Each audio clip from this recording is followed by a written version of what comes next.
Good morning students. सो जो last lecture पढ़ाया था आपने आई होप कि अंडरस्टैंड किया होगा। उसमें हमने डिस्कस किया था phase relationship between voltage and current using resistance only, inductor only and capacitor only. अलग अलग में हमने देखा कि what's the phase relationship between voltage and current. So now we want to discuss that if all these three elements, capacitor, inductor and resistance, are taken in series and that series combination is connected to AC supply, what will be phase relationship between voltage and current? जैसे ये देखिए, ये आपके पास आ गया L inductor, C capacitor and R register.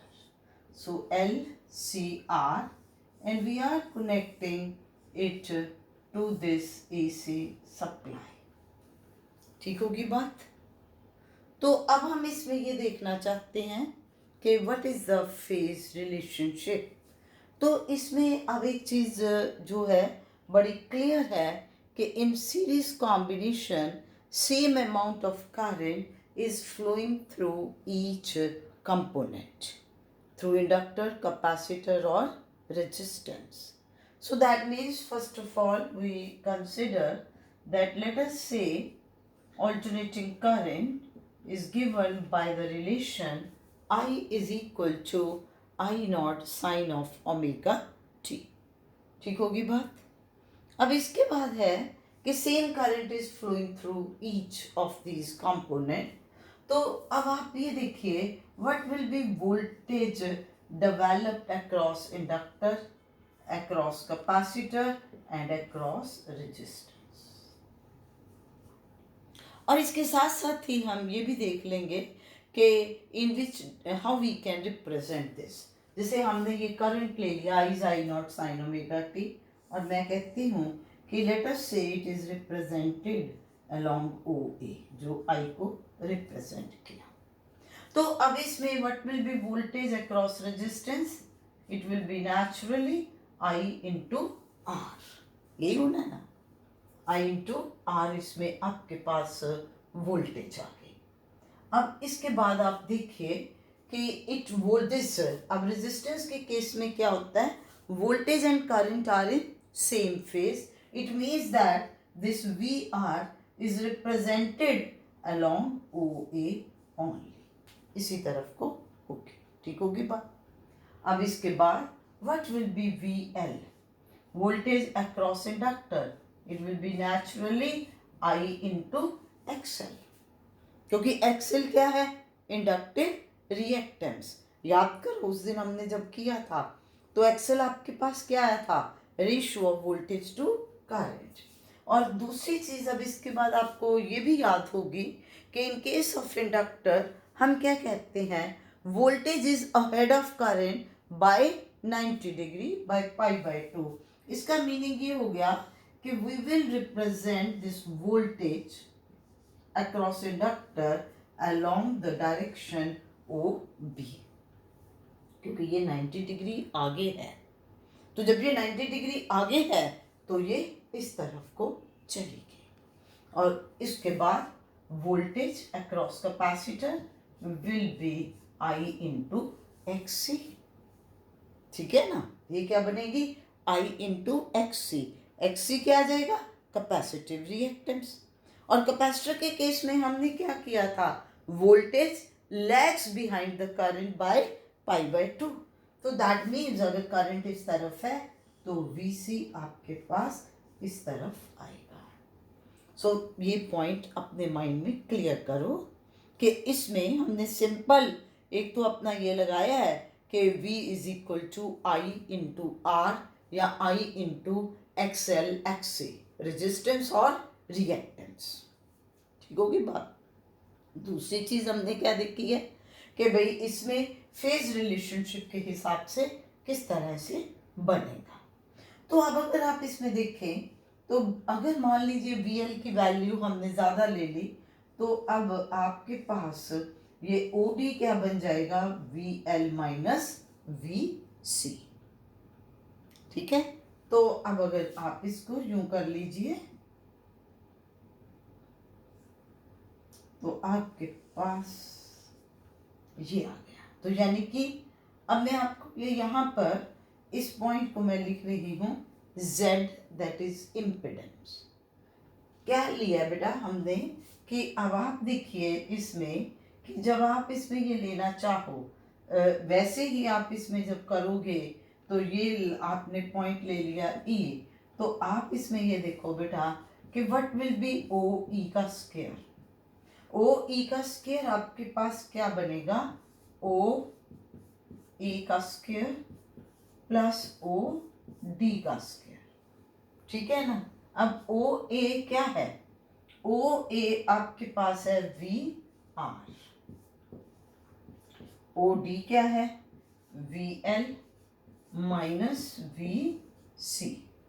अब VR means I into R का square plus ये आपके पास क्या बनेगा इधर I into XL minus I into XC का होल स्क्वायर। तो ये बेटे OE फिर क्या आएगा, टोटल वोल्टेज। तो टोटल वोल्टेज कैसे लेनी है, तो ये आपके पास अब बन गई V is equal to I common निकाल लो R square plus XL minus XC का whole square under the root. अब V upon I is equal to Z, that is impedance. It means that Z impedance comes out to be R square plus XL minus XC whole square under the root.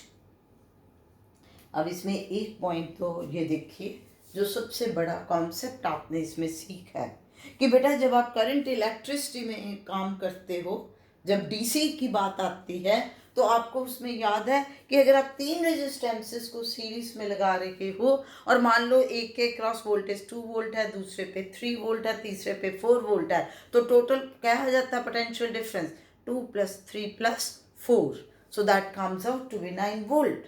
लेकिन इसमें ऐसा नहीं है। इसमें क्या है कि अगर आपके पास ये VL VC VR वोल्टेज है तो टोटल वोल्टेज V आपके पास क्या आ रही है, that total voltage V is equal to VR square plus VL minus VC का whole square under the root। तो पहली चीज तो इसमें ये याद रखिए कि आपके सामने है VR इस तरफ है, VL and VC are in the opposite direction, तो नेचुरली आप इसमें यहाँ वेक्टर सम लोगे। जब डायरेक्शन का कॉन्सेप्ट है तो ये VL माइनस VC बना। अब VR आपका इस साइड पर है, VL माइनस VC उसके परपेंडिकुलर है, तो रिजल्टेंट आपके पास यूं आएगी। ठीक हो गया, ये एक पॉइंट है जो आपको डिफरेंट प्रॉब्लम्स में काम आएगा। दूसरी चीज अब इसमें है कि जब आपके पास सर्किट में रेजिस्टेंस भी है और रिएक्टेंस भी है, इसकी रिएक्टेंस XL है, इसकी XC है, इसकी रेजिस्टेंस R है, तो combination of resistance and reactance give you the term जिसे हम क्या बोलते हैं, इम्पीडेंस। तो Z इम्पीडेंस सर्किट में क्या है, R square plus XL minus XC whole square under the root. Clear. और इसमें अब ये एंगल जो है, this angle will be phi. ये एंगल क्या होगा, फाई। अब इसमें बच्चे V वोल्टेज इस तरफ है, I करंट इस तरफ है, तो what is the phase relationship between voltage and current, that is angle phi. मैं इसमें ये नहीं कह रही कि वोल्टेज विल बी अहेड और बिहाइंड, मैंने सिर्फ ये कहा है कि इसमें एंगल फाई है। क्यों नहीं मैं ये चीज सीधा कह रही बेटा, उसका भी रीजन है। ये देखो कि ये तो मैंने एज्यूम कर लिया कि VL की वैल्यू ज्यादा थी, है ना। मान लो कि VC की वैल्यू ज्यादा होती, voltage across capacitor is more than that of inductor, फिर क्या करना था, फिर आपके पास ये नीचे नहीं आ जाना था। तो अगर ये नीचे आ जाएगा, ये करंट है, तो तुम्हारे पास वोल्टेज इस तरफ चली जाएगी, फिर वोल्टेज पीछे होगी।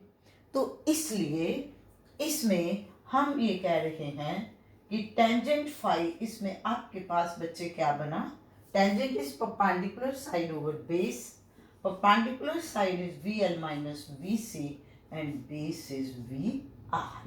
अब VL क्या है, I into XL, VC is I into XC and VR is I into R. So that means tangent phi is equal to XL minus XC by R. तो phase relationship between voltage and current for series LCR circuit comes out to be tangent phi is equal to XL minus XC by R. ठीक है, तो अब यहां से देखो, there will be the different situations if XL is greater than XC। मान लीजिए XL क्या है, ग्रेटर देन XC, तो इस केस में बच्चे टेंजेंट फाई की वैल्यू पॉजिटिव बनेगी। टेंजेंट फाई पॉजिटिव का मतलब कि phi will be in the first quadrant. अब देखो, आपको पता है कि फाई जो है किस में होता है, फर्स्ट क्वाड्रेंट में और थर्ड में पॉजिटिव। तो पॉजिटिव का मतलब आपके पास फाई जो है फर्स्ट क्वाड्रेंट में हो गया, फाई पॉजिटिव आ गया, फर्स्ट क्वाड्रेंट में है, that means this is the situation, so it means that voltage is ahead of current. ठीक होगी। अब दूसरी सिचुएशन ऐसे भी हो सकती है कि XL is equal to XC। Suppose that inductive reactance is equal to capacitive reactance।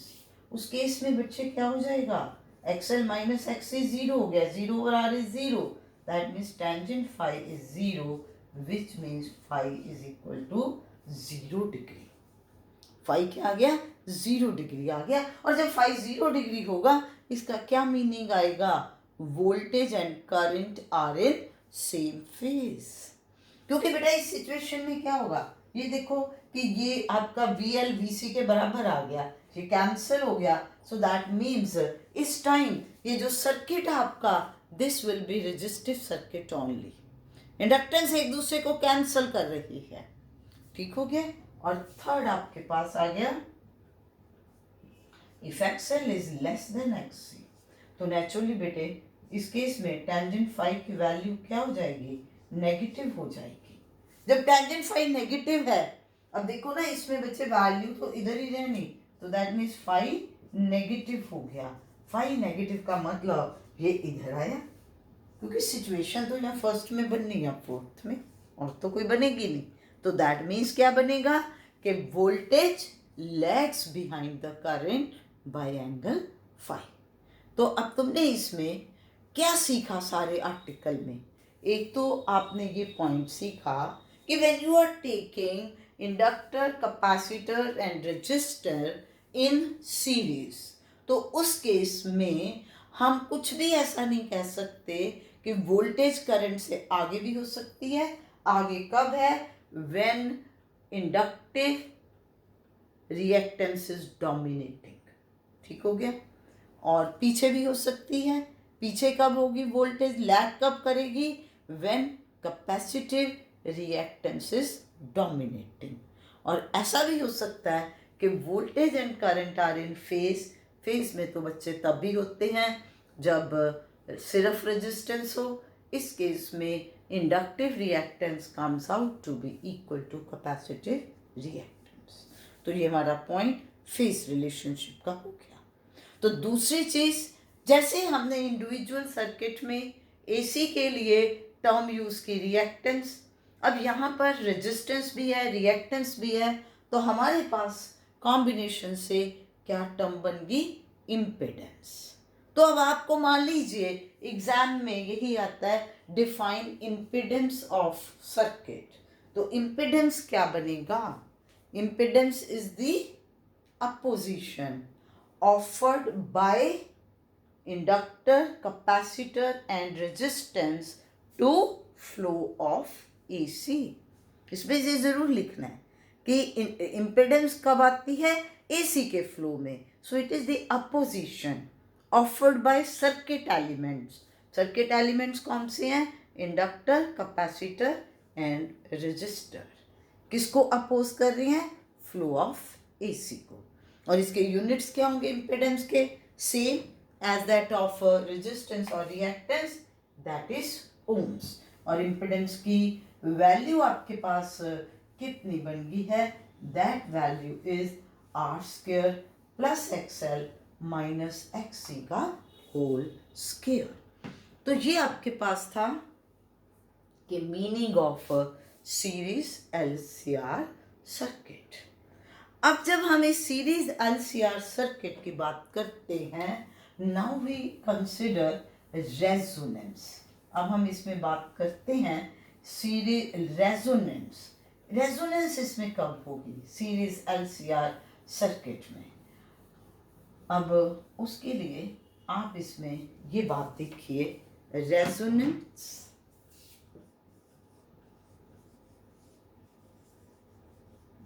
Of series LCR circuit.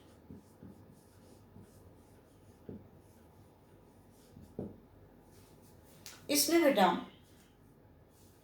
आप पहले तो ये इम्पिडेंस लिख लो कि इम्पिडेंस आपके पास है R² plus XL minus XC का whole square under the root, जिसे आप यूं भी लिख सकते हो omega L minus 1/C omega का whole square under the root. Resonance का मीनिंग तो ये आएगा ना बेटा कि कहाँ पर मैक्सिमम करंट आएगा। अब दिस इज इलेक्ट्रिकल। अब क्वेश्चन ये आ गया आपको कि in case of series LCR circuit कि at which position electrical resonance takes place. तो इलेक्ट्रिकल रेजोनेंस का मतलब क्या है? When maximum current is flowing through the circuit. कब होगी electrical resonance? When maximum current is flowing through series LCR circuit. और हम बेटे इसमें क्या देखना चाहते हैं कि under what condition this value of current will be maximum. तो बच्चे जैसे आप ये देख रहे हो इम्पिडेंस का एक्सप्रेशन, तो इससे आपको ये तो पता चल ही रहा है कि value of impedance depends upon frequency of AC supply. उसी के अकॉर्डिंगली ओमेगा L या 1/C ओमेगा की वैल्यू चेंज होगी, है ना? ये बात तो क्लियर है, यहाँ से ही पता लग रही है। और अब करंट आपने किसी भी मूवमेंट पे अगर देखना है, that will be obviously voltage upon Z। अगर आप RMS वैल्यू भी ले रहे हो तो IRMS will be VRMS upon Z। अब सबसे पहले आप लीजिए when omega tends to 0 means for very low frequency. For very low frequency omega tends to 0 means omega L tends to 0 but 1/C omega tends to infinity. So that means ये वाली value infinity होगी। तो बच्चे जब कोई भी इन तीनों में से वैल्यू इन्फिनिटी है, बाकी चाहे 0 हो, तो what will be impedance? That will be infinite. और जब अगर ये इनफाइनाइट है तो what will be the current? आप RMS ले रहे हो इसमें, यहाँ बच्चे आप पीक लो, कुछ भी लो, पीक लोगे तो ये लिख दोगे, है ना? तो ये क्या होगी? This will be 0। ठीक हो गया? अब आप देखिए next, when omega tends to infinity, तो क्या होना है? Omega tends to infinity and 1/C omega tends to 0. Again impedance is infinity and current, चाहे वो peak value या RMS value, that tends to 0. अब एक्चुअली बच्चे आप अगर यहाँ ध्यान से देखिए तो मैं इसका बड़ा अच्छा एग्जाम्पल आपको बता रही हूँ कि मान लो रूम का ये कॉर्नर 0 है, ठीक हो गया, और ये दूसरा कॉर्नर जो है वो इन्फिनिटी है। तो जब आपने ओमेगा टेंड्स टू 0 लिया तो आपके पास ये ओमेगा L इस कॉर्नर पे है और ओमेगा C इस कॉर्नर पे है, तो Z की वैल्यू इन्फिनिटी होगी। अब जैसे जैसे, इसके बाद सुनिए ध्यान से, जैसे जैसे ओमेगा की वैल्यू इंक्रीज होगी तो ओमेगा L क्या होगा? इंक्रीज होगा। दैट मीन्स वो उस कॉर्नर से 0 से इस तरफ को आएगा, है ना? और इधर क्या होगा? ओमेगा की वैल्यू इन्फिनिटी से कम होनी शुरू हो जाएगी। दैट मीन्स वो इस कॉर्नर से इस तरफ को आना शुरू करेगा, ठीक है? तो जब ये ऐसे आएंगे, एक्सएल इधर को आ रहा है, एक्ससी इधर को आ रहा है, तो इनके बीच में बच्चे जो गैप है एक्सएल माइनस एक्ससी वो क्या हो रहा है, नेचुरली वो गैप आपके पास रिड्यूस हो रहा है। सो दैट मीन्स इम्पिडेंस की वैल्यू रिड्यूस हो रही है, तो करंट की वैल्यू इंक्रीज होगी। समझे मेरी बात? फिर ध्यान से सुनिए, मैं ये कह रही हूं कि this corner is your 0 and this corner is infinity. ठीक हो गया? अब जब आपने ओमेगा 0 लिया तो ये तो यहाँ 0 है, ये इंफिनिटी इम्पिडेंस यहाँ है। अब जब ओमेगा को बढ़ाया तो ये वैल्यू ओमेगा बढ़नी शुरू होगी, इस तरफ को आएगी, और ये 1/c ओमेगा कम होनी शुरू होगी। ओमेगा क्योंकि बढ़ रहा है तो ये इधर को आएगी। सो दैट मीन्स कि एक्सएल इधर को आ गया, एक्ससी इधर को, तो एक्सएल माइनस एक्ससी की वैल्यू क्या होगी, डिक्रीज होगी। तो जब एक्सएल माइनस एक्ससी की वैल्यू डिक्रीज होगी तो जेड की वैल्यू रिड्यूस होगी और करंट की वैल्यू इंक्रीज होगी। सो इसका मतलब ये हुआ कि जैसे जैसे ओमेगा की वैल्यू इंक्रीज हो रही है, ये इधर को आ रहा है, ये इधर को आ रहा है और करंट इंक्रीज हो रहा है। अब करते करते करते करते ये पॉइंट आ गया जब ये एक्सएल एक्ससी के बराबर हो गया। ये पॉइंट आ गया जहां एक्सएल एक्ससी के बराबर है। तो जब एक्सएल एक्ससी के बराबर हो गया तो उस टाइम पर जेड की वैल्यू मिनिमम होगी, क्योंकि एक टर्म उसमें 0 ही हो गई। तो जब जेड इम्पिडेंस मिनिमम है तो करंट क्या होगा, मैक्सिमम। अब उसके बाद देखिए, अब आपकी एक्सएल इधर को जानी शुरू होगी और एक्ससी इधर को, फिर उनके बीच में डिस्टेंस बढ़ना शुरू हो गया। दैट मीन्स इम्पिडेंस की वैल्यू इंक्रीज होनी शुरू होगी और करंट की वैल्यू डिक्रीज होनी शुरू होगी। फाइनली ये इधर 0 पे पहुंच गया, ये इधर इन्फिनिटी पे। समझ गए कि नहीं? ये मैंने आपको ये इसलिए बताया है कि you can visualise it like this. अब अगर आपने ध्यान से इसको विजुअलाइज कर लिया तो इसका मीनिंग ये हुआ कि अगर मैं एक्स एक्सिस की तरफ ओमेगा ले रही हूँ, ओमेगा का मतलब हो गया कि I am taking angular frequency of AC supply, n भी ले सकते हो, ठीक है। और इस तरफ मैं करंट की पीक वैल्यू ले रही हूँ आई नॉट या IRMS ले लीजिए, सेम टाइप का ग्राफ बनेगा। तो ये ग्राफ की शेप यूं आएगी।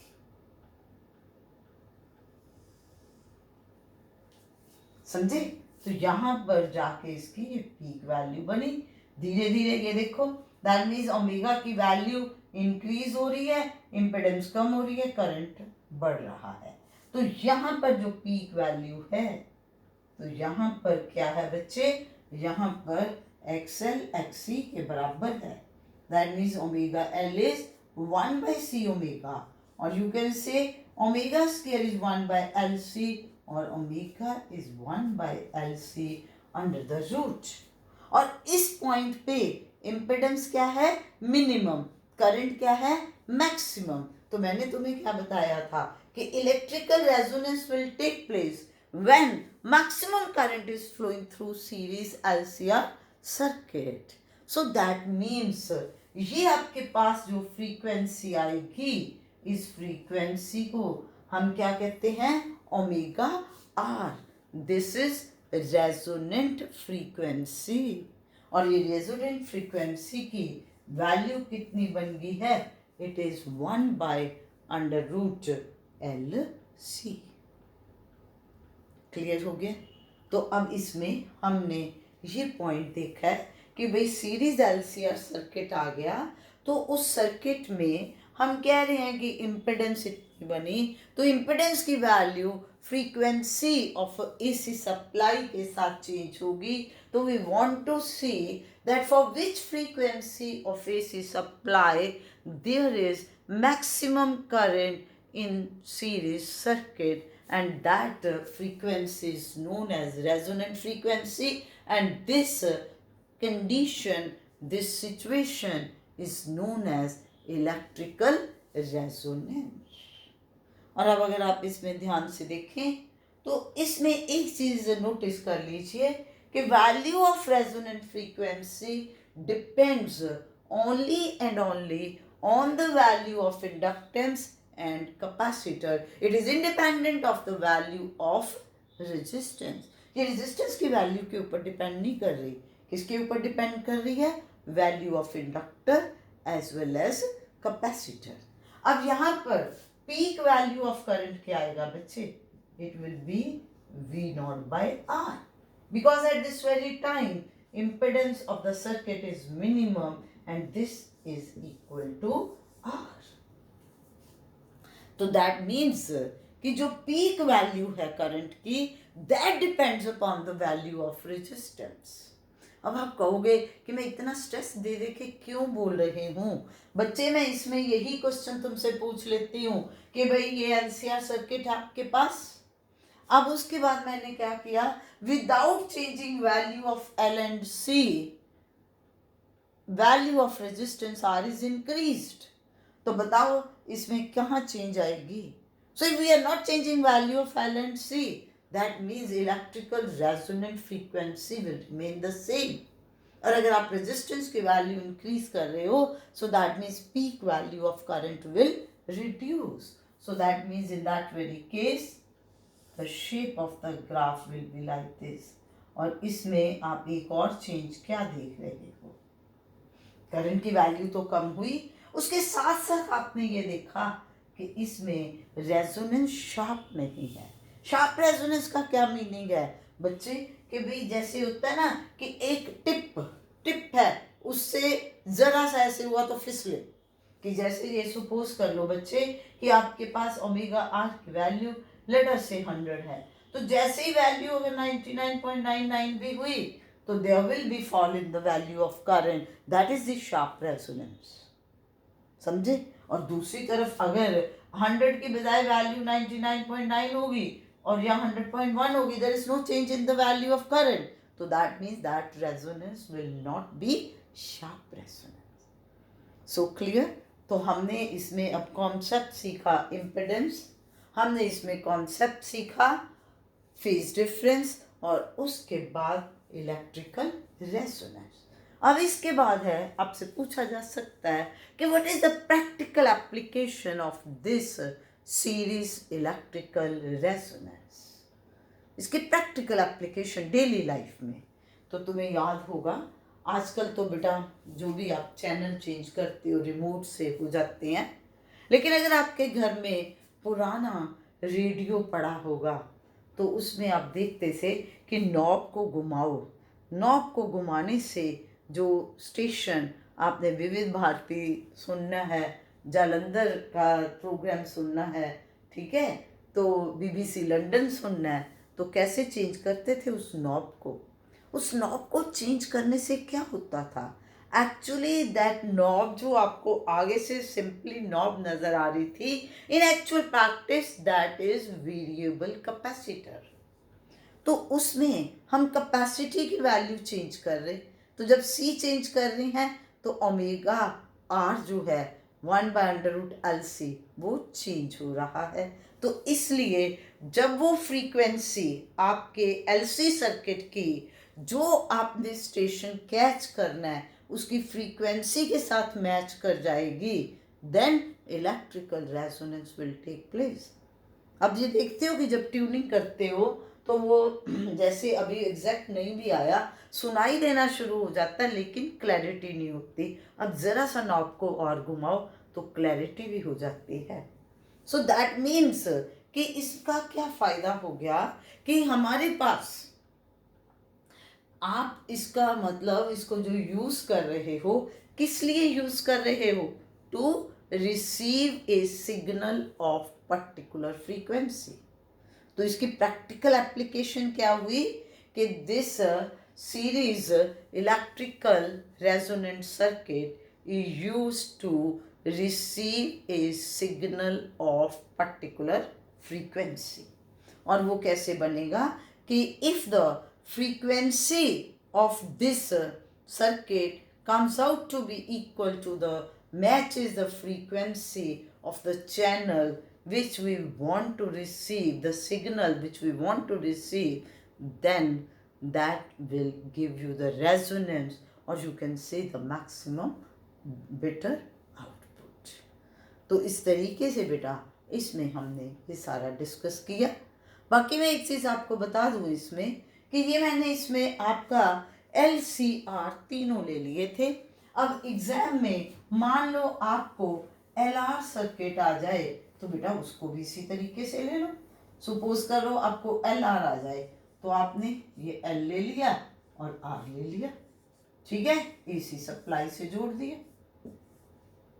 अब I करंट इस तरफ है, VR भी इस तरफ है और VL इस तरफ है। तो आपके पास बेटा इसमें जो V वोल्टेज आएगी VR और V का, and that V will be VR square plus VL square. तो इसका मतलब आपके पास ये V बन गया IR का square plus I into XL का स्क्वायर अंडर द रूट। समझ गए। और इसी तरीके से अगर आपने CR लेना है तो यू कैन टेक, अब इस केस में बेटे आगे आ गया कि नहीं आ गया, उसमें आपने ये I करंट ले लिया, ये VR आ गया और VC इस तरफ आ जाएगा। तो आपके पास जो वोल्टेज है V वो इस तरफ आएगी तो 5 नीचे आ जाएगा। बाकी तो आप उसी तरीके से लेना। सो इस तरीके से यू सी कि आपको कौन सा सर्किट बोला है, उसके कॉरेस्पॉन्डिंगली आप उसके इम्पिडेंस फाइंड आउट कर सकते हो, उसका फेस रिलेशनशिप फाइंड आउट कर सकते हो। So that's all in this lecture. So please after viewing the video और जो लेक्चर आपने पढ़ लिया, if there is any difficulty तो please you comment in the comment box. And अब मैं एक छोटा सा पॉइंट आपको दे रही हूँ, मैं ये देखना चाह रही हूँ कि रियलिटी में आपने ये सारा लेक्चर जो है व्यू किया, अंडरस्टैंड हुआ या नहीं। तो I am asking that give the condition for electrical resonance. के what is the condition for electrical resonance of series LCR circuit. क्या बताना आपने? Condition for electrical resonance of series LCR circuit. Thank you.